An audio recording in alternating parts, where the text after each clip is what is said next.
నేను అన్నా క్యాంటీన్లతో మాట్లాడి ఒకటే అడిగాను, అన్నా గారి క్యాంటీన్లతో పాటు డొక్కా సీతమ్మ గారి క్యాంటీన్లు రావాలి. అన్నా క్యాంటీన్లు ప్రారంభిస్తున్నప్పుడు దాంట్లో కొంత భాగం డొక్కా సీతమ్మ గారి క్యాంటీన్లు కూడా ఉంటాయి.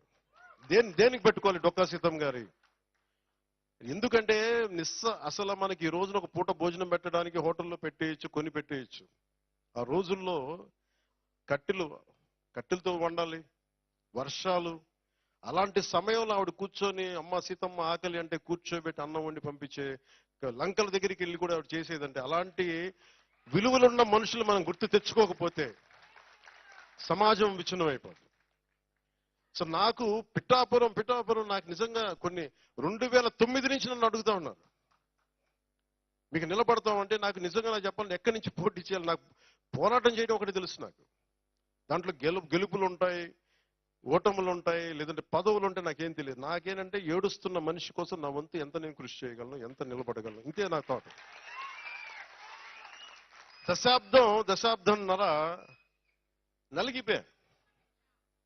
నేను మీకేం చెప్పాను, రాగానే మీకు ఇందా చెప్తా ఉన్నాను, నేను ఓటమి చూసిన వాడిని. నేను ఒక సినిమా రంగంలో పీక్లో ఉండి నాకు పాలిటిక్స్ రావాల్సిన అవసరం లేదు. కానీ నాకేమనిపించిందంటే, చదువుకున్న చదువు విజ్ఞానం బాధ్యతనిచ్చింది.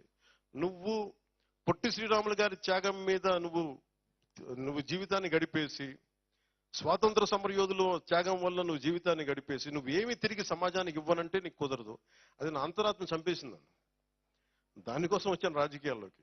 పదవి రావచ్చు, రాకపోవచ్చు, గెలవచ్చు, ఓడిపోవచ్చు. ఈరోజు గెలవచ్చు, కానీ నాకు ఈ రోజున ఉప ముఖ్యమంత్రి కావచ్చు. కానీ నేను ఎప్పుడు ఒకటే మనిషిని, ఓడినా గెలిచినా పదవి ఉన్నా లేకపోయినా నేను ఒకటే వ్యక్తి. అది మారదు.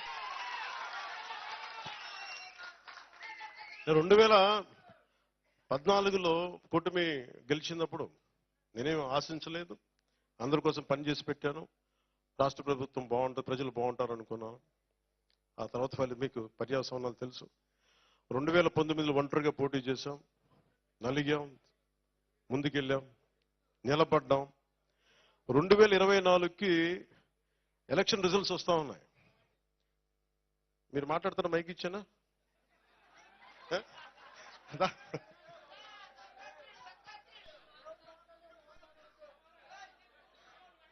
కొంచెం మీరు రైట్ సైడ్ దయచేసి కొంచెం మీరు మౌనం పాటించండి.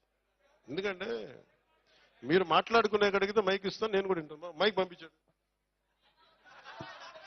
ఏనండి నువ్వు కోపడు, నువ్వు శాంతించి చెప్తాను నా మాట. ఎంతసేపు గొడవలు పడతాం, ఎంతసేపు తిట్టుకుంటాం, ఎంతసేపు కొట్లాడుకుంటాం. అరే ప్రేమగా ఉండదు కొంతసేపు.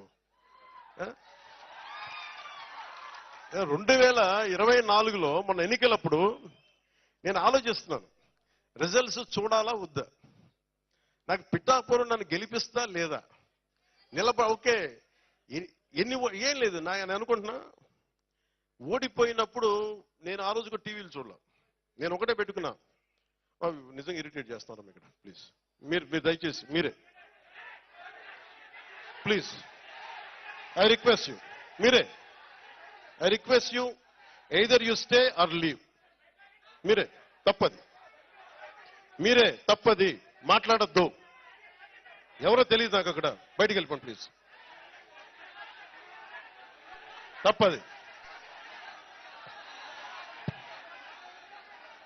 ఎవరు అక్కడ కింద పంపించేయండి బయటికి, please send them out. Okay నేను ఉన్నాను కదా, నేను సాగండి.